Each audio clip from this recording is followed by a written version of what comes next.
Muy buenas tardes, ¿qué tal con todos? Bienvenidos al webinar del día de hoy. Les saluda Jesús Zapata, jefe de soluciones nutricionales, jefe de marca de soluciones nutricionales de Alicor. Realmente, muchísimas gracias por participar en este webinar. Dentro de nuestro portafolio, nosotros contamos con insumos proteicos, como son la torta de soya, harina integral, también contamos con insumos fibrosos y también insumos energéticos, ¿no? En esta oportunidad vamos a tener el webinar de valor nutricional de alimentos usados típicamente en vacunos. En la siguiente lámina vamos a ver un poco sobre el expositor. El expositor es el doctor Carlos Gómez, es ingeniero zootecnista de la Universidad Agraria La Molina, con doctorado en nutrición animal. También es docente de la Facultad de Zootecnia en la Universidad Nacional Agraria La Molina, con más de 30 años de experiencia en el sector. Entonces, sin más que decir, le damos bienvenida al doctor Carlos Gómez, que nos va a brindar la exposición. Adelante, doctor Gómez. Buenas noches. Quiero compartir con ustedes cuál es la estructura de este webinar.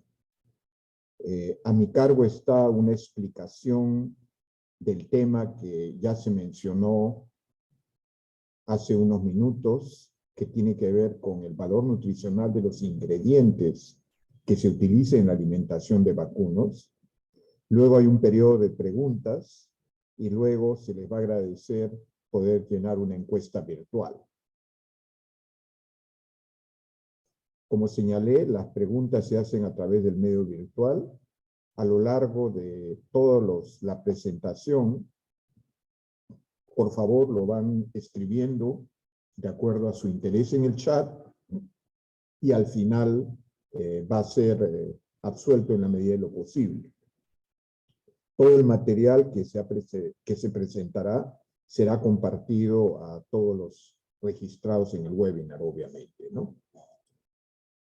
Desde el punto de vista de conexión, el paso 1, si es que lo realiza el celular, es tocar su pantalla y seleccionar como se indica. Y el paso 2 es elija la opción chatear.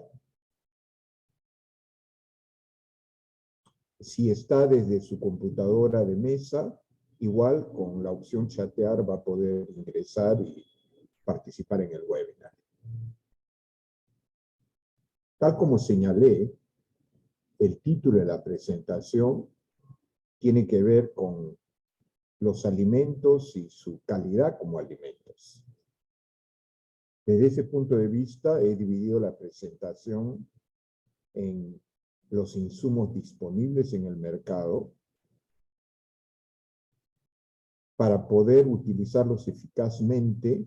Hay que tomar en consideración sus características, obviamente, pero además de los insumos típicamente disponibles, se encuentran los insumos no tradicionales, que son un complemento importante, a veces para mejorar la producción, a veces para reducir el costo, y a veces ambas opciones. Y como punto tercero, dado que estamos hablando de vacunos que son rumiantes, algo muy importante en este tipo de animales es el componente fibroso, y el componente fibroso obviamente se da por el forraje. Entonces, los alimentos deben cubrir los requerimientos de la vaca lechera o del ternero o de la vaquilla en crecimiento, pero a su vez, ese proceso de alimentar debe hacerse al más bajo costo posible. Porque obviamente el alimento representa entre el 60 a 70% del costo de un animal. Por lo tanto, por un lado, quiero que el animal produzca o gane peso a la velocidad que el animal puede hacerlo. Y por otro lado, quiero que esos litros de leche o ese crecimiento a los 24 meses para ser preñado, para gestar el animal, sea al más bajo costo.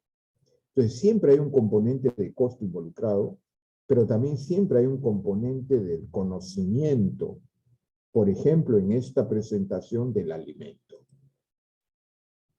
Sin duda, en el mercado hoy, sea que esté en Trujillo, sea que esté en Lima, sea que esté en Cajamarca, siempre hay una diversidad de insumos. En unos momentos hay más diversidad, en otros momentos hay menos diversidad, en algunos momentos hay más forraje, en otros momentos la disponibilidad de forraje es menor. Pero sin duda, el mercado ofrece una diversidad de insumos. Es un error, en mi opinión, que el ganadero se mantenga en una sola fórmula o una sola forma de alimentar y deje de ver oportunidades de introducir nuevos alimentos o oportunidades de variar prudentemente la proporción de uso de cada uno. Por ejemplo, se ha presentado un insumo proteico como torta de girasol. Ciertamente no es muy frecuente en algunas zonas del Perú por falta de disponibilidad, pero en la medida que exista la disponibilidad, y estoy poniendo un ejemplo y pudiera poner otros, es importante evaluarlo. Claro, tradicionalmente no lo uso porque no había disponibilidad. Ahora alguien lo pone en el mercado, pues tengamos la inquietud de ver en qué medida se incorpora sí en mi programa de alimentación o en este momento no. Y para hacer eso yo tengo que apreciar qué cosa aporta el alimento. Y a eso se denomina valor nutricional, pero también tengo que evaluar cuál es el costo. Cuando uno se pregunta cuál es el valor nutricional del alimento, lo que típicamente se está preguntando es, ¿qué aporta el animal cuando lo come? ¿Aporta energía, aporta proteína, aporta minerales, vitaminas? ¿Qué y cuánto? A eso se llama valor nutricional. Y el precio también no es tan sencillo. Tengo que evaluar el precio para compararlos uno contra otro, puesto en mi establecimiento. Claro, la chala puede costar tantos soles por tonelada en chacra, pero hay un costo para llevarlo al establecimiento. El grano de maíz puede costar X valor, pero tengo que llegar a mi establecimiento y además, antes de meterse en el alimento, hay que molerlo. O, en todo caso, averiguo el precio molido. O sea, hay que ser cuidadoso también en este tema del precio del producto, ¿no? Tiene que ser el precio una vez que yo lo incluyo en eso que le ponemos en el comedero, para ahí sí compararlos en su real magnitud. Los alimentos, todo alimento tiene agua. Claro, el forraje tiene 70-75% de humedad, que es el agua, y solamente tiene un 30-25% de peso seco. Pero un alimento como de nuevo el grano de maíz tiene 90% de porcentaje de materia seca y el saldo es humedad. De tal manera que es equivocado comparar los alimentos considerando el agua que poseen. Hay que llevarlos a un común denominador libre de humedad y a eso se llama cuál es la composición del alimento expresado en base seca. Ahora, el alimento tiene una diversidad de compuestos, como mencioné al inicio de esta conversación. Algunos son los llamados inorgánicos, como los minerales, y lo que no es mineral es todo el resto, que incluye las grasas, los carbohidratos, las proteínas, etc. Entonces, el alimento es el conjunto de eso que compone el alimento, sea orgánico o mineral, y que al animal le puede ser útil. Antes de continuar en la parte de valor nutricional, no quiero dejar de mencionar, y es muy importante, que además del valor nutricional en el alimento importa lo que se denomina como inocuidad del alimento. ¿A qué me refiero con inocuidad? Que no debe tener algún compuesto que afecte la salud del animal. Y hay muchos ejemplos de alimentos con un valor nutricional interesante, pero que lamentablemente tienen además algunos compuestos que pueden, en la medida del nivel de consumo, causar daño al animal. Entonces, este concepto de inocuidad es importante.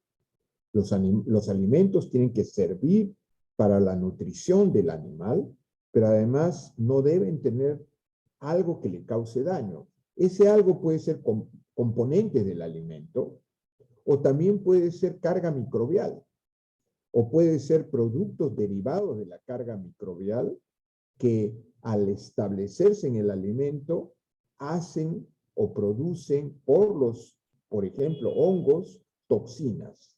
Por lo tanto, es importante que el alimento no solamente deba tener un valor nutricional atractivo, sino también debe ser inocuo.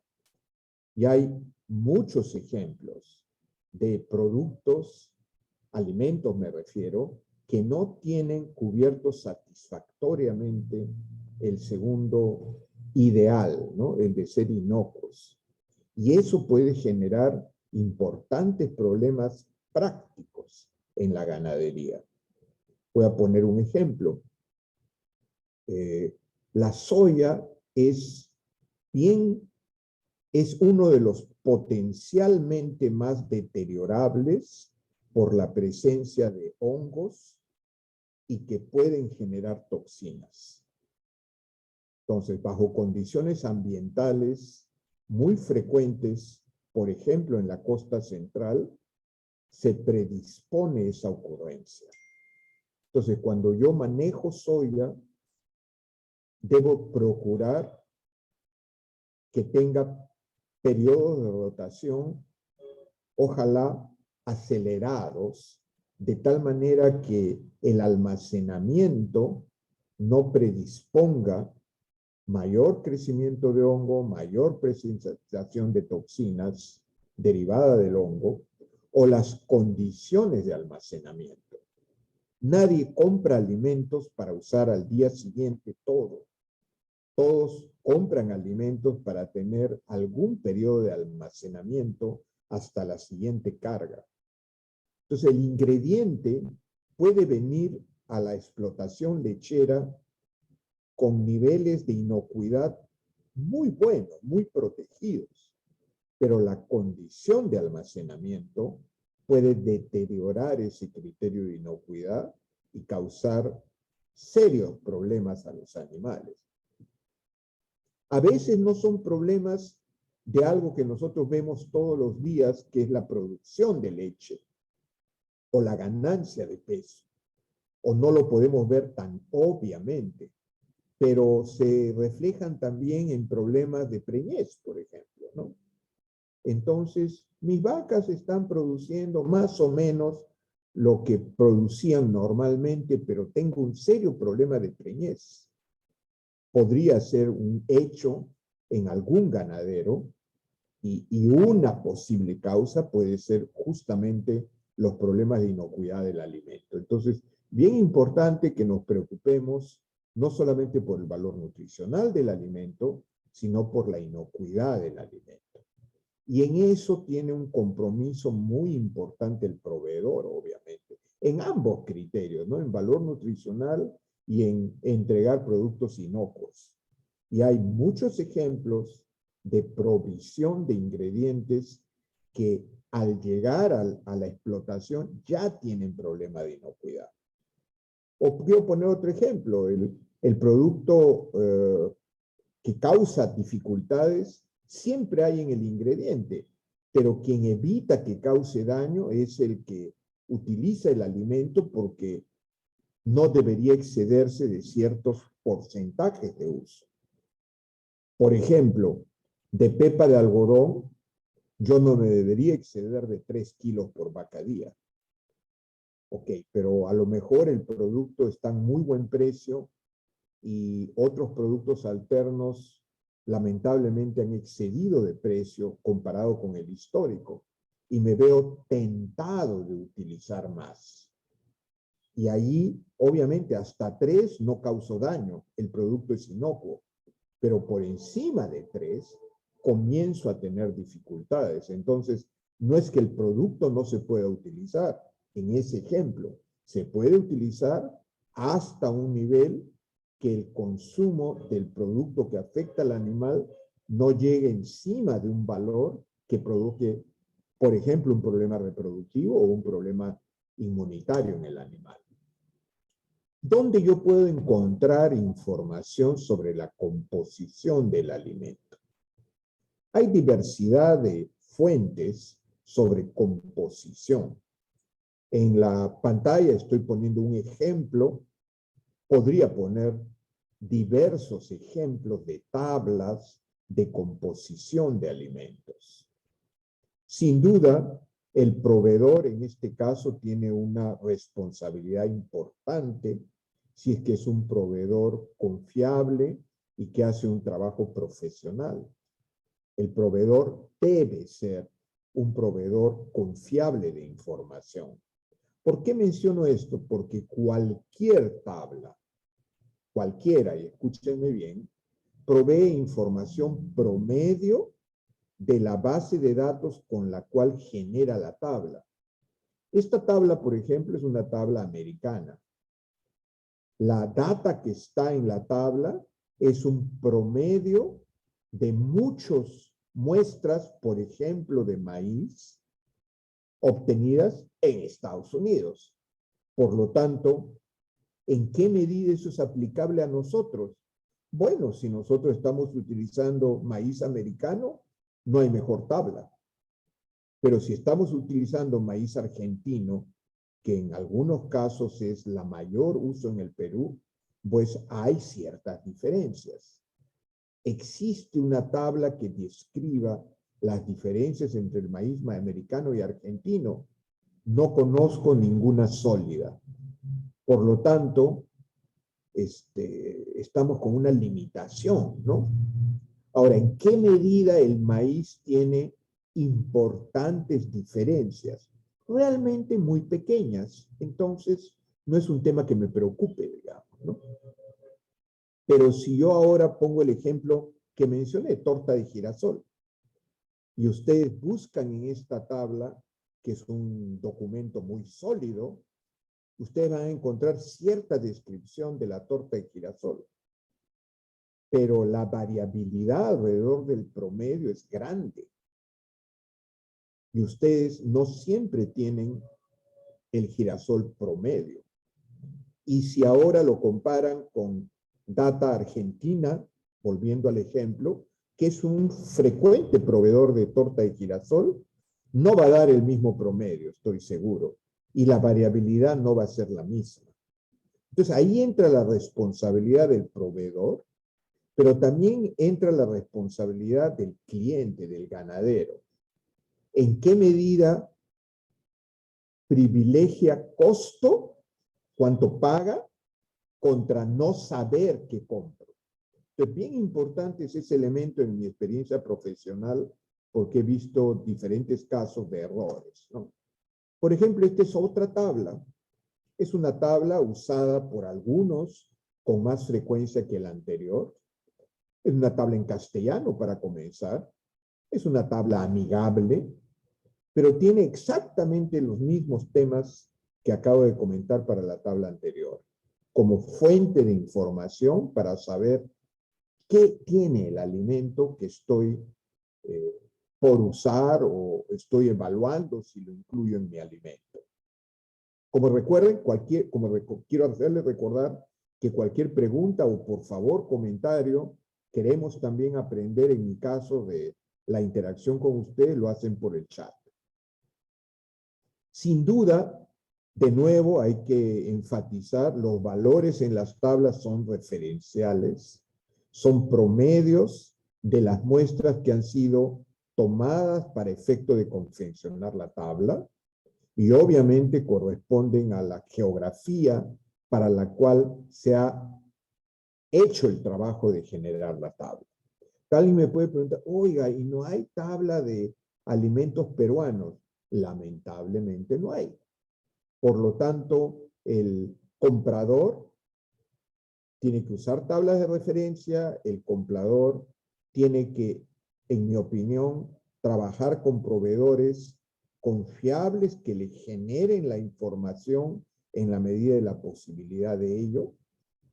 Y además quiero agregar otro elemento. Hay los llamados alimentos no tradicionales. Y puedo ponerles un ejemplo. Muchos ganaderos en la costa norte utilizan la hoja y tallo de alcachofa, de la planta de alcachofa, o la hoja y tallo de la planta de espárrago. En cualquiera de estas dos tablas que acabo de mencionar, no lo van a encontrar. Por lo tanto, no es encontrable en dichas tablas la información que necesitan para evaluar el uso de ese forraje. Es cierto que hay investigación hecha que está publicada y que uno la puede encontrar. Es cierto también entonces que esa es la información única que puedo hacer uso. La otra es obviamente hacer un análisis del alimento para poder generar la información específica propia de eso que quiero trabajar, ¿no? Ya he señalado que el valor nutricional, esto es cuánto de proteína, cuánto de energía tiene el alimento.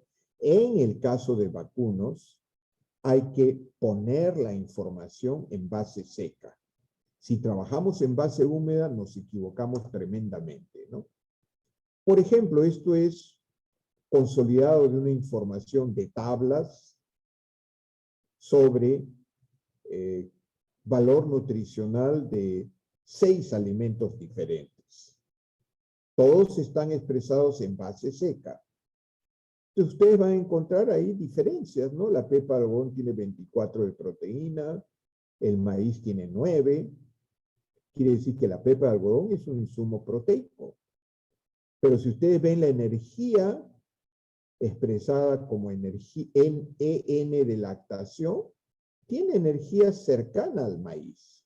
1,94 para la pepa y 1,97 para el grano de maíz.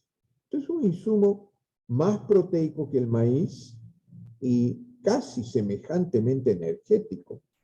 Y ustedes van a encontrar que todo alimento verdaderamente aporta un conjunto de elementos para que el animal pueda ganar peso, producir leche. Ningún alimento es exclusivamente proveedor de un componente. Es cierto que muchas veces es principalmente proveedor de uno, pero vean, todos tienen energía. Es cierto que pueden tener más, pueden tener menos, pero todos tienen energía, todos tienen proteína, todos tienen calcio, todos tienen fósforo. Unos más, unos menos. Entonces, bien importante tomar. Fíjense, por ejemplo, la diferencia de fósforo entre el subproducto de trigo y el maíz. Es el que tiene más fósforo en esta tabla. A veces nosotros no prestamos atención a energía y proteína, pero los animales también necesitan fósforo. ¿En qué medida cubro la necesidad de fósforo con los alimentos excluyéndolo? Tal vez no lo necesito, tal vez sí. Hay que hacer los cálculos respectivos.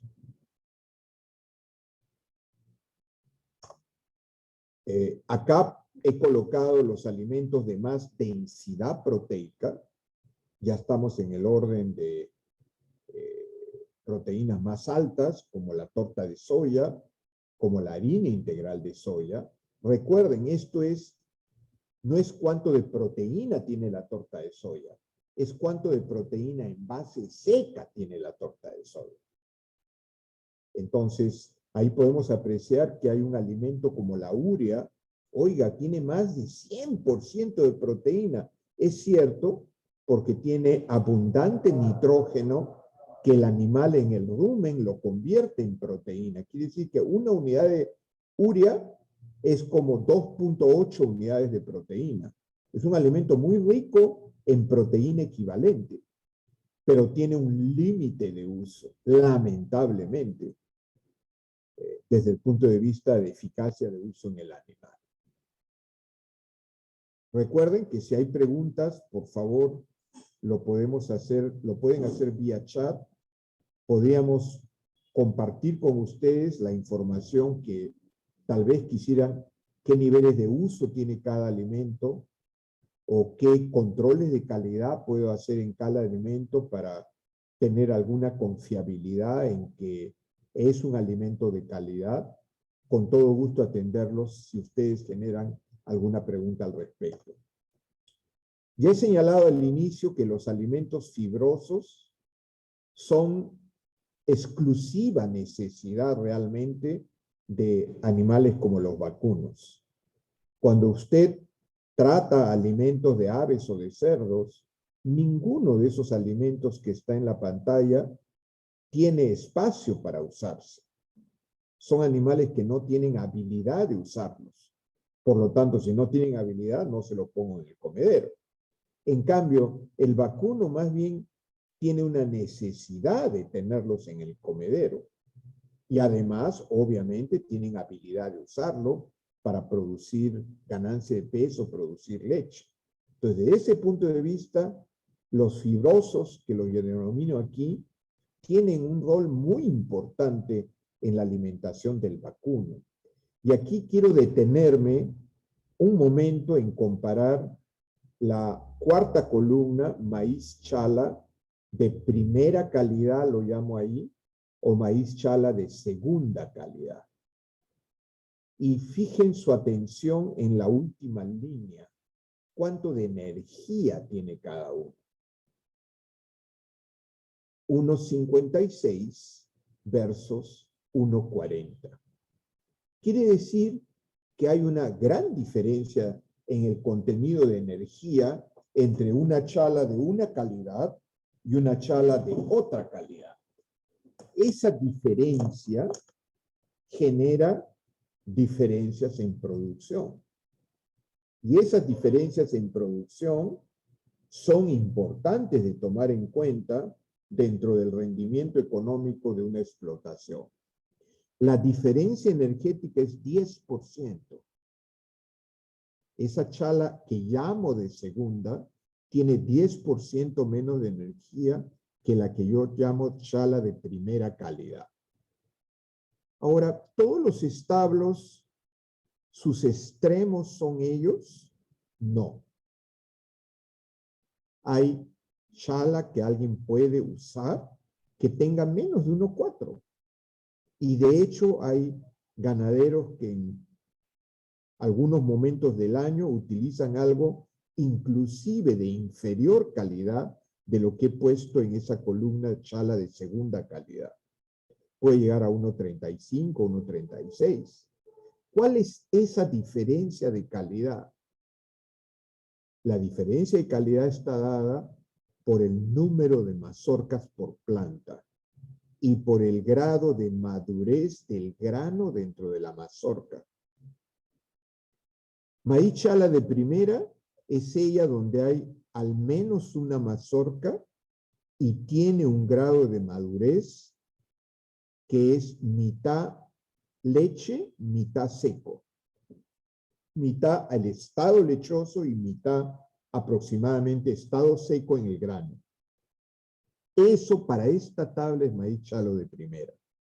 Maíz chala de segunda es una que tiene menos de una mazorca por planta y su grado de madurez no es el que he comentado hace unos minutos. ¿Y cuál será una maíz chala de inferior calidad? Uno que tiene 0 mazorca o que tiene un grado de madurez muy joven.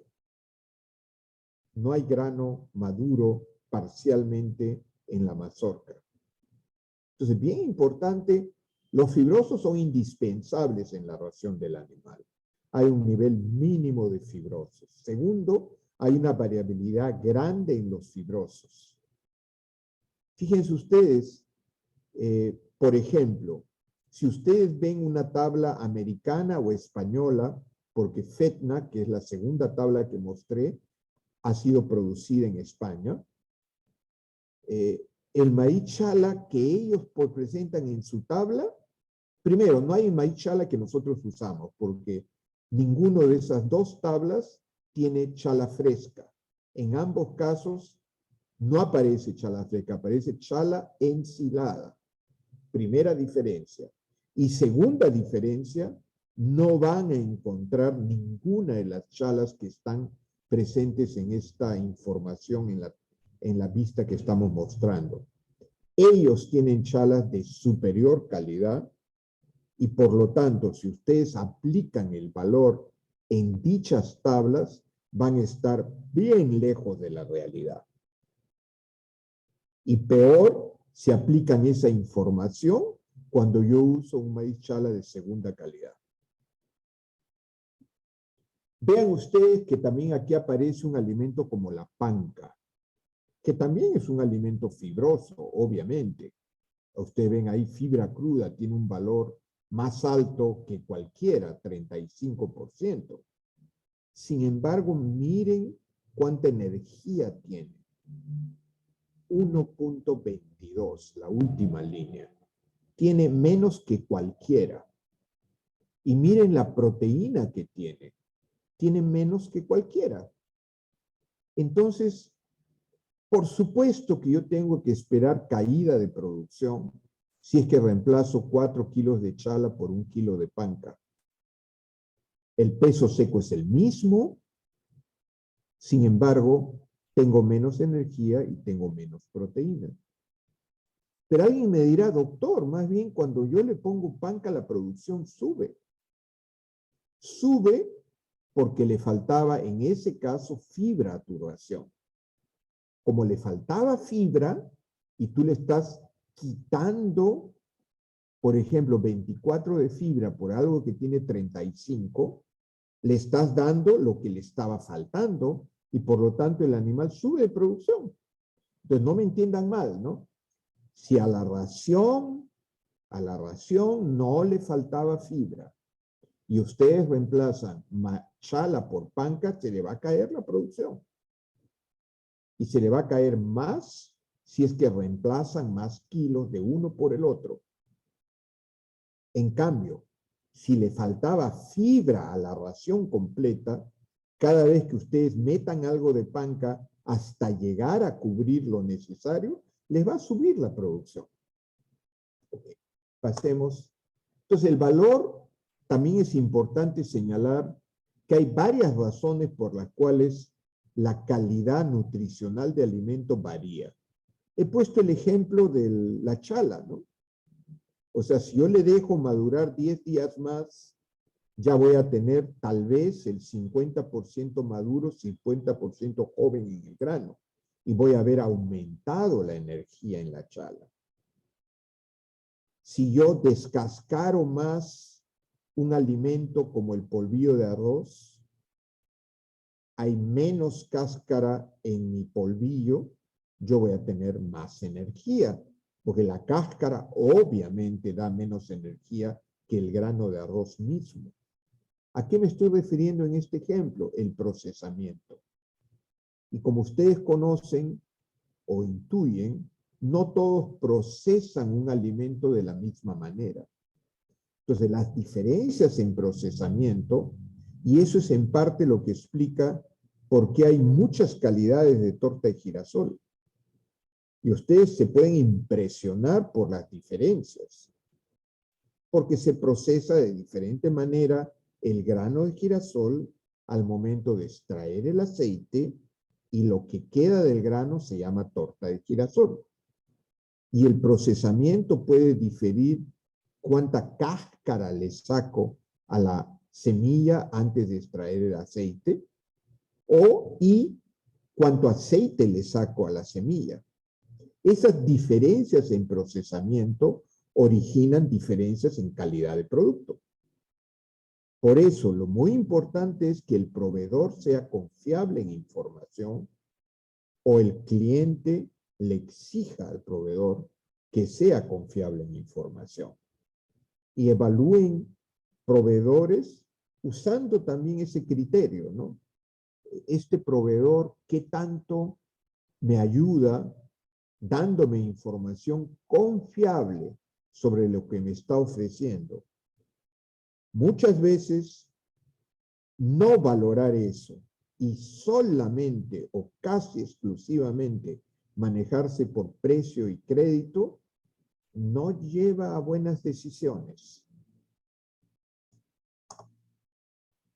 Quiero ponerles un ejemplo extremo realmente, ¿no? Estas fueron, nosotros, la ventaja de ser profesores, tenemos alumnos muchas veces inquietos, profesionalmente hablando, en su etapa de estudiante, y también necesitan hacer trabajos de investigación que permitían titularse o graduarse. Entonces, hacemos uso de este apoyo valioso y estudiantes nuestros muestrearon pasta de algodón desde Huacho hasta Cañete. O sea, iban a los centros de alimentos que vendían pasta y muestrearon las pastas de más venta. Fue un estudio razonablemente cuidadoso. En ese momento eran las pastas de más venta. Acá están, son 6. Y miren lo que encontramos desde el punto de vista de proteína expresado en base fresca, en este caso.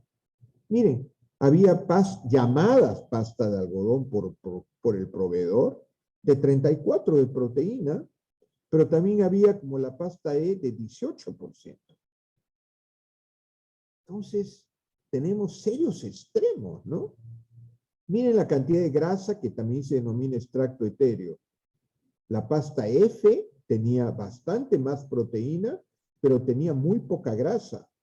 En cambio, la pasta E era la que tenía más baja proteína, pero más cantidad de grasa. Entonces, desde el punto de vista de lo que aportaba el animal, eran casi productos diferentes, ¿no? Eran productos diferentes. Se llamaba pasta de algodón, el proveedor lo ofrecía a sus clientes de esa manera, pero el cliente, estoy seguro, ninguno de ellos se imaginaba estas diferencias. Y dicho sea de paso, tampoco el proveedor las conocía la magnitud de estas diferencias. Y el proveedor sencillamente manejaba lo que el mayorista le traía, ¿no? Lo valoraba económicamente y lo ponía a disposición de sus clientes. Entonces, bien importante que los alimentos, unos más que otros, presentan variabilidad. Y cuando yo decido el uso, tengo que tener, ojalá, la fortuna de la mejor información. Por ejemplo, tal vez yo tenía 1 kilo de pasta de algodón en mi ración y yo asumía que tenía un valor de 28 de proteína, ¿ok? Pero mi pasta tiene la E18. Entonces mis animales se están quedando con menos proteína de la que yo quería, ¿cierto? Yo asumía que tenía 28 de proteína en general, pero lo que yo he comprado, lo que yo le doy a mis animales, tiene 18. Por lo tanto, no estoy dando lo que yo creía le estaba dando, y como consecuencia, inmediatamente el animal baja su producción, porque el animal en proteína no tiene de dónde sacarlo si le falta. El único impacto negativo es baja de producción, ¿no? E igual, si tenía la de 34, pudo haber echado menos de 1 kilo y lograr lo que quería. Y por lo tanto se hubiera ahorrado dinero porque hubiera reemplazado pasta que normalmente es más caro que maíz y hubiera enriquecido energéticamente su ración, le seguía dando la proteína que necesitaba y le costaba menos el animal y probablemente le producía un poco más. O sea, la importancia de tener información razonable de la composición del ingrediente nunca puede dejar de discutirse. Voy a obviar este tema y voy a pasar al tema de insumos no tradicionales. Como ya dije, son complementos muy útiles porque muchas veces están a precio competitivo. Sin embargo, lo mismo que dije para los insumos más comunes, hasta inclusive yo dijera que es más fuerte el comentario en alimentos no tradicionales. Y para eso se necesita información local. No hay otra forma. Es bien difícil encontrar para algunos insumos no comunes, encontrar una tabla extranjera. Y si se encuentra, lo más probable es que haya grandes diferencias. Por lo tanto, en ese tipo de alimentos, de nuevo, un proveedor confiable no solamente debería dar información de lo que yo vendo, sino de otros alimentos como servicio técnico al cliente que le permita tomar decisiones a su beneficio, ¿no? Entonces, nosotros, por ejemplo, disculpen que esté en inglés, esto es un ejemplo de un listado de alimentos en la zona de San Martín. Ahí tenemos el polvillo de arroz, tenemos la cáscara de arroz, tenemos la cáscara de cacao, etc. Es un ejemplo de información que sí existe para alimentos locales y que debe ser algo que se provea por el proveedor o por las universidades en la medida en que eso está disponible. Bien importante que la energía no es un dato que se analice completamente en laboratorio. La energía se estima. ¿A qué me refiero? Yo puedo conocer la energía de un alimento en una tabla, pero la tabla ya he discutido las debilidades de usar una tabla, que se hacen más grandes en un alimento no convencional. Entonces, ¿qué ruta puedo tener para resolver el tema? Puedo hacer uso del análisis químico para estimar la energía. Y la forma más convencional de hacerlo es tener un análisis proximal del alimento. El análisis proximal del alimento, por ejemplo, este es un resultado de un análisis proximal de un alimento. El análisis proximal me genera esos 6 datos: humedad, ceniza, etc. Y todo suma 100. Bacán. Ya tengo mi análisis, pero lo que yo quiero saber es cuánta energía tiene. Entonces, este es el resultado que me mandó el laboratorio. Eso es puesto en una tabla. ¿Qué cosa hago? Yo aplico una ecuación para poder estimar la energía del alimento. Y esta es la ecuación para estimar energía. Ahí aparecen esos mismos componentes que están en el análisis proximal que describí.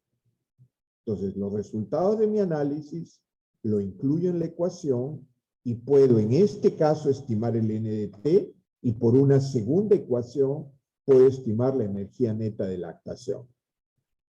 Obviamente es una forma más aproximada a la realidad, muchas veces, que una tabla.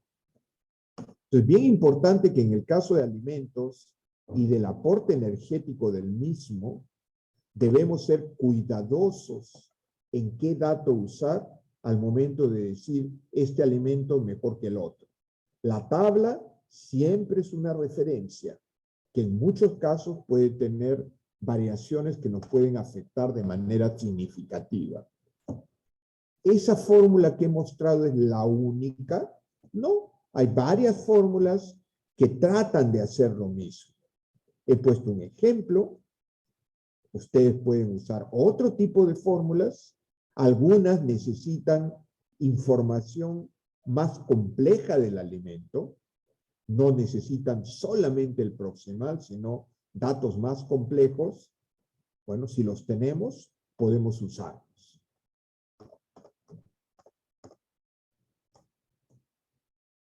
Bien importante entonces el que debo precisar el valor de los alimentos. Y ya señalé que los forrajes, en el caso de rumiantes como la vaca lechera, son de tremenda importancia. Primero, porque es necesario la fibra que ellos aportan. Y segundo, porque dependiendo de la calidad del forraje, eso también influencia sobre cuánto come el animal. Muy importante el impacto sobre consumo. Cuando yo reemplazo parcialmente chala por panca, no solamente estoy bajando la energía, porque ya hemos demostrado que la panca tiene menos energía y tiene menos proteína que la chala, pero también el incluir la panca hace que el animal coma menos del alimento total. ¿Y por qué come menos?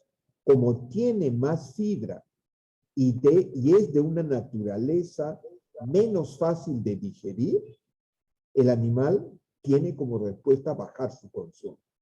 Entonces, no solamente aporta menos energía, sino provoca menor consumo. Aunque ustedes le llenen el comedero, es un tema del animal cuando tiene algo difícil de digerir en el estómago.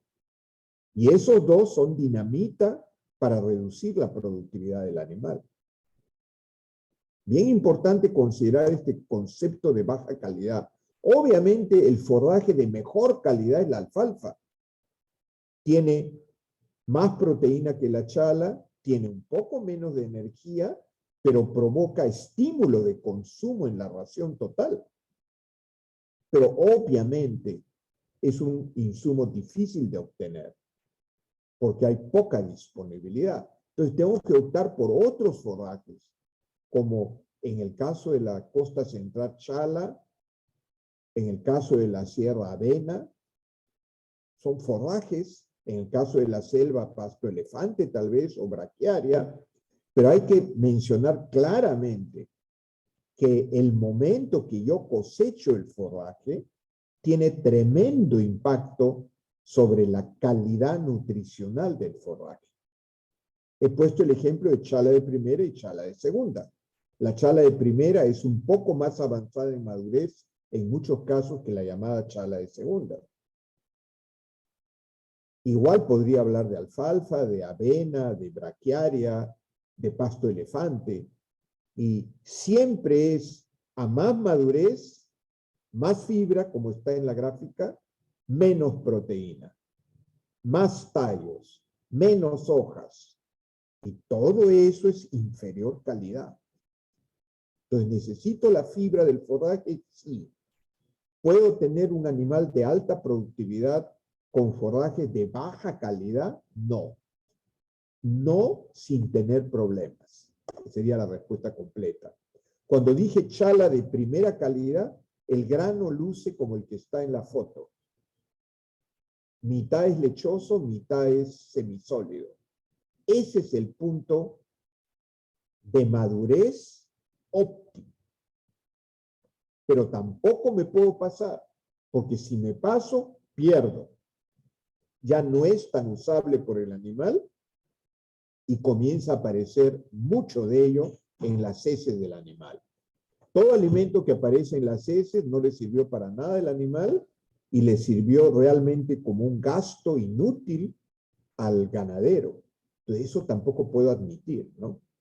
Por eso hay técnicas modernas de cracking, me refiero a asegurarse que ese maíz que veo en la pantalla se rompa por un proceso mecánico antes que el animal lo coma, para asegurarme que he cosechado el maíz en el mejor contenido energético por kilo en el forraje, pero que a su vez hubo casi cero pérdida en las heces.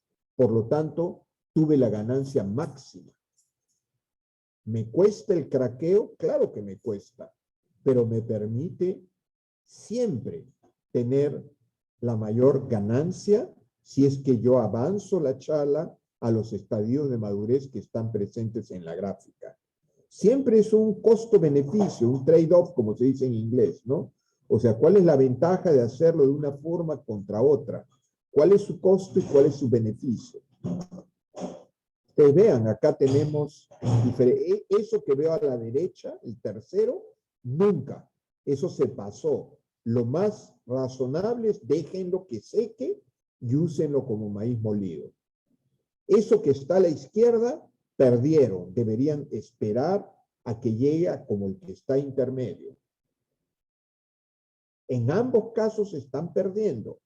En el tercero ya no sirve como forraje, tienen que darlo como panca y maíz seco, molido. En el de la izquierda es muy joven, si ustedes se esperan unos días más, van a tener más energía y por lo tanto con esa misma chala van a producir más leche. Bueno, he hecho un apretado resumen en este momento, así es que con todo gusto atender las preguntas que puedan haber en el chat que sean del caso. Adelante, por favor. Gracias, doctor Gómez. Agradecer igualmente a los que nos están acompañando el día de hoy y recordarles que pueden dejar sus preguntas en el chat de la presentación. Aquí me están llegando algunas preguntas, doctor Gómez, y ¿considera que los aluminosilicatos son aún una buena alternativa como opción a micosecuestrantes? Primero, gracias por la pregunta, porque permite ampliar el tema de inocuidad de los alimentos, ¿no? Entonces, yo he señalado que una de las debilidades potenciales de un alimento son las toxinas producidas por los hongos, que se llaman micotoxinas. Okay. El nombre por el plural significa que hay diferentes tipos de toxinas producidas por hongos. Hay más o menos una docena que pueden estar presentes en los alimentos. Y esa docena diferente tienen inclusive diferentes impactos. Hay algunas de ellas que lo que provocan es menor consumo de alimento, es su principal atributo. Y por lo tanto el animal produce menos, obviamente, ¿no?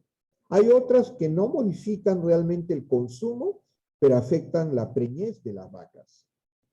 También me importa, las vacas tienen que preñar prontamente después del parto. Hay otros que lo que provocan es diarrea, quiere decir que el animal modifica su consumo, pero además lo que come lo utiliza peor. Entonces hay diversidad de micotoxinas. Se ha referido el participante a aluminosilicatos. Son compuestos que protegen bien contra algunas de ellas. Contra otros tienen seria debilidad de protección. Entonces, dependiendo de la naturaleza de la micotoxina presente, la respuesta sería, siguen siendo sumamente eficaces. Pero para otras, su eficacia es relativamente baja. Alguien me dirá, doctor, pero yo ¿cómo sé qué micotoxinas tengo y si las tengo? Esa es una pregunta difícil de apoyar en términos muy claros de la respuesta, ¿no? Ahí es un tema de qué probabilidad por la naturaleza de los alimentos que compro, por la naturaleza de cómo los almaceno, por el nivel de uso de los ingredientes riesgosos. Por otro lado, ¿cuál es el nivel de susceptibilidad que tengo en mis animales? Un animal que produce 60 litros siempre es más susceptible que un animal de 20. Siempre, por lo tanto, hay varios elementos para poder evaluar si el aluminosilicato que mencionó el participante es el protector que yo quiero o necesito complementarlo con otros que protegen contra esas micotoxinas que el aluminosilicato es débil. Esa sería mi respuesta. Si el participante desea ampliación, con gusto, ¿no? Ok, doctor Gómez, gracias. Acá tenemos otra pregunta, es si es que tiene alguna experiencia con el acemite, si es que existen límites permisibles para el uso de esta materia prima, ¿no? Haciendo ahí referencia a que el acemite es la cáscara interna del trigo. Es una excelente pregunta que me permite hacer otro argumento, ¿no? Hacer otro argumento. ¿Cuándo un llamado alimento no es usable? No es usable cuando tiene problemas de inocuidad. La gallinaza, si no tiene problemas de inocuidad porque ha sido separado los clavos y los metales y no tiene carga microbial importante, es un alimento usable, no tiene problema. El problema para usar un alimento es cuando causa daño, obviamente, ¿no? Ahora, cuánto usarlo y cómo usarlo depende de la comparación con otros alimentos en su precio y en lo que aporta. El acemite, el subproducto de trigo, el maíz, etcétera. Si no tienen la debilidad que acabo de mencionar de inocuidad por micotoxinas, por ejemplo, realmente no tiene límite de uso porque no tiene nada malo como composición. Lo malo o lo bueno puede ser su precio, si me permiten ese criterio, ¿no? Entonces, desde el punto de vista de uso de un alimento como cualquier parte del trigo, sea el subproducto, sea, como se ha señalado, una parte diferencial del subproducto, no tiene límite de uso porque no tiene el alimento productos que causen daño. Puede tener condiciones de almacenamiento que genere daño, pero eso es un tema diferente. Si el alimento está bien conservado, no hay ningún problema. ¿Qué probabilidad es que no esté bien conservado? Cualquier alimento puede tener un problema. Adelante. Doctor Gómez, un favor a todos los que nos están acompañando. En el chat del Zoom hay una encuesta que ha publicado Melissa Dávila. Por favor, ahí le pedimos a todos los que nos están acompañando que nos ayuden con el llenado para así mejorar el material para las próximas sesiones. Después de esta tenemos 2 sesiones más que ya les vamos a estar compartiendo la invitación probablemente el día de mañana en horas de la mañana. Así que porfa, ayúdennos con la encuesta para mejorar el material y la información que ustedes reciben. Aquí tenemos otra pregunta de Dania Tello. En el caso de residuos de fruta, por ejemplo, mango, mandarina, maracuyá, entre otros, ¿qué nivel se recomendaría y si su nivel de humedad sería un inconveniente? Hola, Dania. Después de tiempo sé de tu vida. Buenas tardes, buenas noches. La pregunta corresponde al tema de residuos de frutas. Y me parece que es muy interesante la pregunta para ilustrar otro tipo de realidad sobre los alimentos, ¿no? Primero, como bien señala la participante, son productos de alta humedad. 70-80% de humedad. Segundo, son residuos agroindustriales. ¿Qué significa? No todos los residuos de maracuyá o de mango son iguales. Depende cuál es el tipo de proceso que se ha aplicado en planta para obtener el producto principal, porque el residuo es un producto secundario. Lo que le interesa a la planta es la pulpa de la maracuyá para hacer su jugo. Lo que queda es el residuo. Entonces, no todos los residuos de maracuyá van a ser iguales. Igual como los alimentos que he señalado, pero es interesante porque este es un ejemplo para un producto de alta humedad. ¿Y qué significa producto de alta humedad? Todos deberíamos reconocer que la humedad es predisponente para deterioro, básicamente para crecimiento microbial. Entonces, se nos debe prender la preocupación positiva, no negativa, no decir no lo uso, sino la preocupación o la inquietud. Ok, es un insumo bueno porque es buen insumo. Aporta interesante característica de carbohidratos. Es un carbohidrato entre fibra y maíz, entre forraje y maíz. O sea, es un poco como maíz, es un poco como forraje. De tal manera que es algo bien interesante. Primero, que tiene alta agua, así que no lo pueden comparar sin llevarlo a base seca. Segundo, que la humedad genera necesidad de manejarlo apropiadamente para retener esa buena calidad. ¿Qué significa apropiadamente? Ok, tengo que calibrar bajo mi forma de almacenamiento, en qué momento se comienza a deteriorar, y ese es el máximo tiempo que debería tener para usarlo. Y ese deterioro no es solamente en el sitio donde yo lo recibo y lo mantengo, es también en qué medida el nivel de uso, de nuevo por su alta humedad, no hace que deteriore el alimento en el comedero. Y hay muchos ejemplos de ese problema.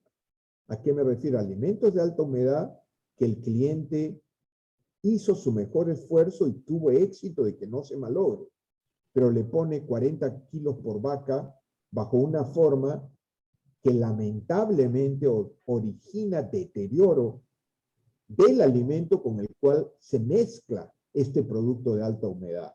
Ahí ustedes entran en un sitio con un semáforo rojo brillando fuertemente, porque lo que están haciendo es usando un producto que se deteriora y malogrando el resto del producto, el resto del maíz, la soya. Es un serio problema. Entonces, no estoy diciendo no lo usen.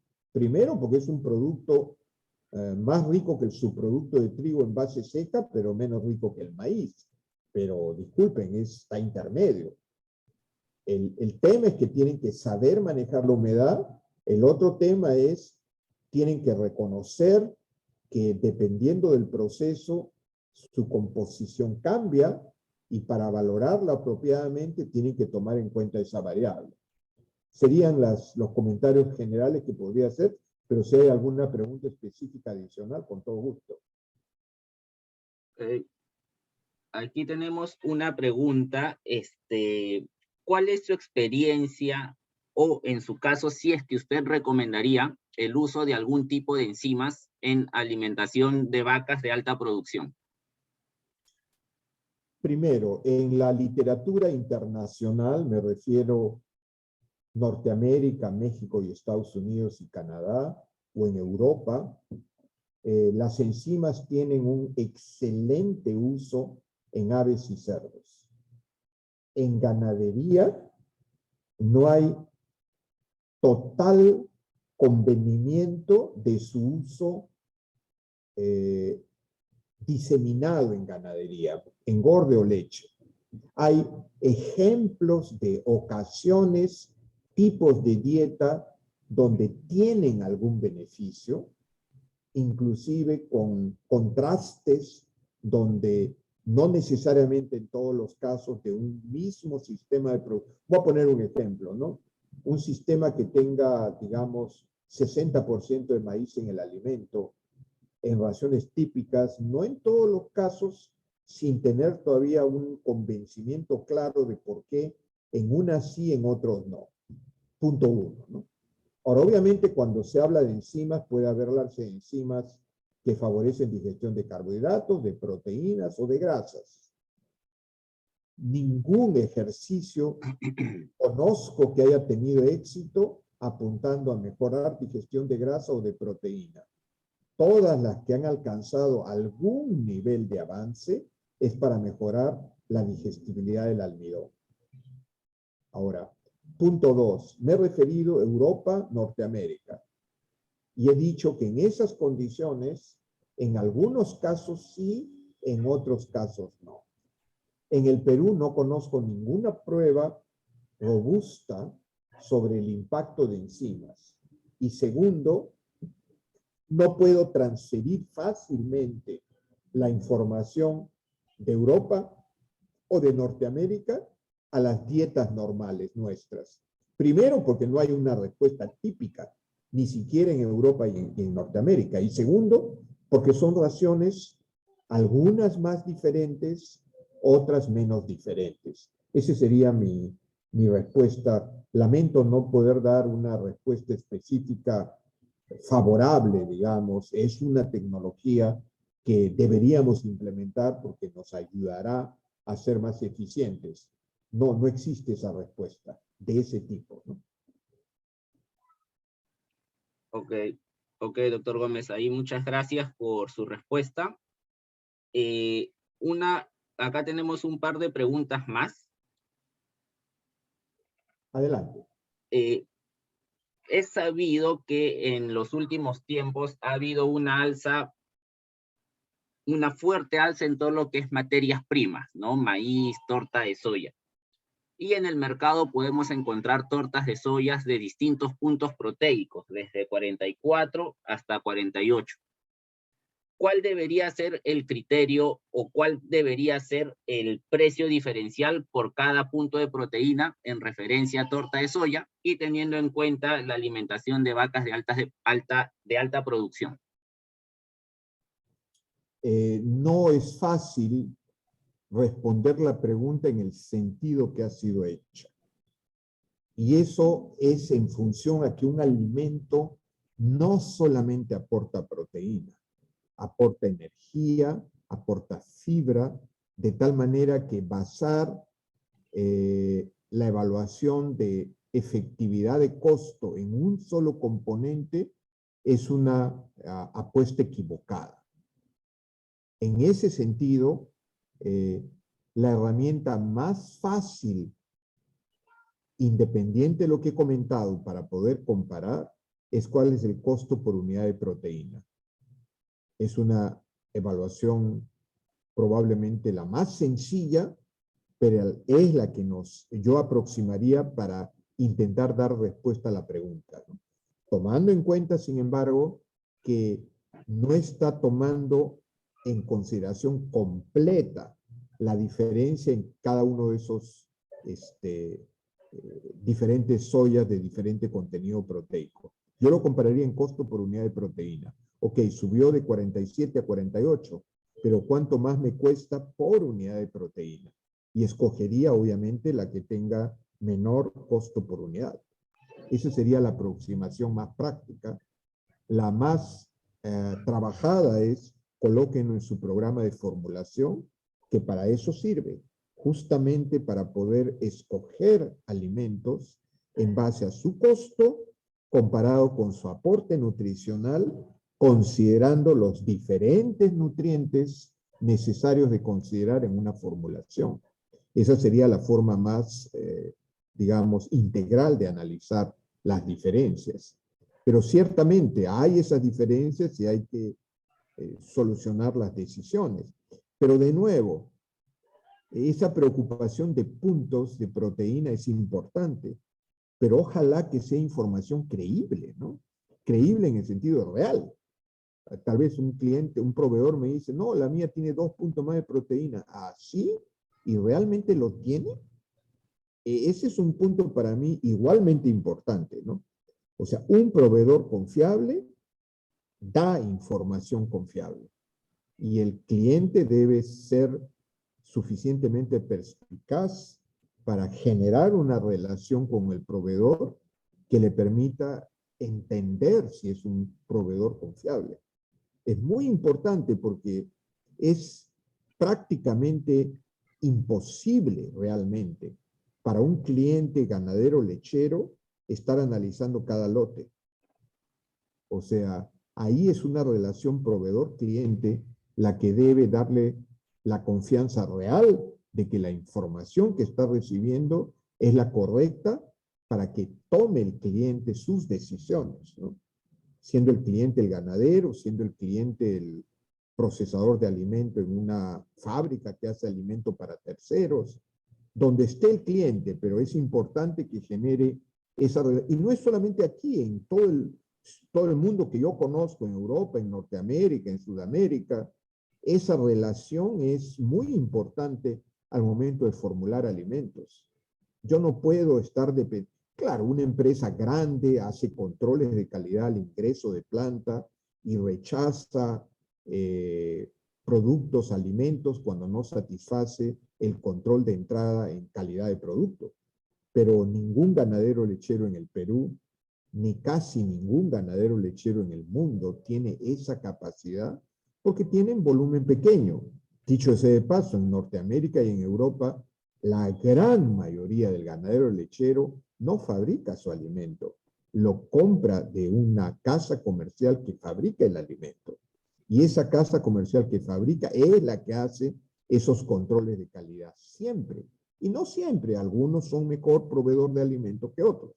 Pero en el Perú estamos totalmente al revés, ¿no? O sea, no al revés negativamente, sino ningún ganadero, ni el más grande, compra de un tercero, él compra ingredientes y no puede, por diversas razones, hacer permanentemente ensayos de calidad. Por lo tanto, la relación con el proveedor sigue siendo muy importante. Adelante. Ok, doctor Gómez, gracias. Si hay preguntas o repreguntas sobre estas preguntas, por favor, nos las hacen llegar al chat o me las pasan por interno, no hay ningún problema. Aquí tengo una última pregunta y es más sobre la experiencia que usted tiene, doctor Gómez, sobre los aminoácidos sobrepasantes. ¿Conoce algún caso de éxito con este tipo de productos acá en Perú? Ajá, esa es una pregunta de un proveedor, tal vez, ¿no? Estoy bromeando. O tal vez es de un ganadero, ¿no? Que quiera conocer si esta tecnología puede serle útil. No conozco resultados en Perú y esa respuesta la puedo tal vez graficar de la siguiente manera. Experiencias documentadas, ¿no? O sea, no he visto publicado ni en revista científica ni en revista comercial, que son muy buenas también para comunicar resultados de avances de investigación. No he visto resultados bajo condiciones del típico ganadero lechero en el Perú, ni de cualquier ganadero lechero. De tal manera que ese es el punto 1. El punto 2, ¿por qué menciono esto? Alguien me dirá, doctor, pero ¿por qué necesita probar algo si ya en México, que hablan también castellano, muchos ganaderos lo usan?